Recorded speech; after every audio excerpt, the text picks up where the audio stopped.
Hi കൂട്ടുകാരെ, ഇന്ന് കഥയുമായല്ല വന്നത് കേട്ടോ. നമ്മുടെ വയനാട് ദുരന്തത്തെക്കുറിച്ച് എല്ലാവരും അറിഞ്ഞു കാണുമല്ലോ അല്ലേ? നമുക്ക് എല്ലാവർക്കും ഒരുപാട് വിഷമമുണ്ടാക്കി ഈ ദുരന്തം എത്രത്തോളം വലുതാണെന്ന് നിങ്ങൾക്ക് മനസ്സിലായിട്ടുണ്ടോ എന്ന് എനിക്കറിയില്ല. എന്നാലും പറയുകയാണ്, അച്ഛനമ്മമാരെ നഷ്ടപ്പെട്ട കുട്ടികളും കുട്ടികളെ നഷ്ടപ്പെട്ട അച്ഛനമ്മമാരെയും വിവിധ ചാനലുകളിലൂടെ നമ്മൾ കണ്ടുകൊണ്ടിരിക്കുകയാണല്ലേ. നല്ല സൗകര്യങ്ങളിൽ ജീവിച്ചവരാണ്.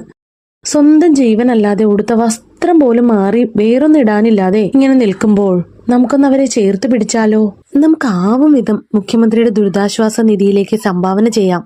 അതൊരു 100 രൂപയാണെങ്കിൽ പോലും അച്ഛനോടും അമ്മയോടും പറഞ്ഞ് കുറഞ്ഞതൊരു 100 രൂപയെങ്കിലും ഗൂഗിൾ പേ ചെയ്യിക്കാമോ കൂട്ടുകാരെ? പല തുള്ളി പെരുവെള്ളം എന്നല്ലേ. അപ്പൊ നമ്മളുടെ ഒരു 100 രൂപയെങ്കിലും ആർക്കെങ്കിലും ഒരു സഹായമായാലോ?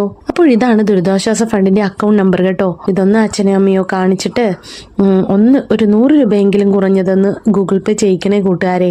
നമുക്കാവും വിധം നമുക്ക്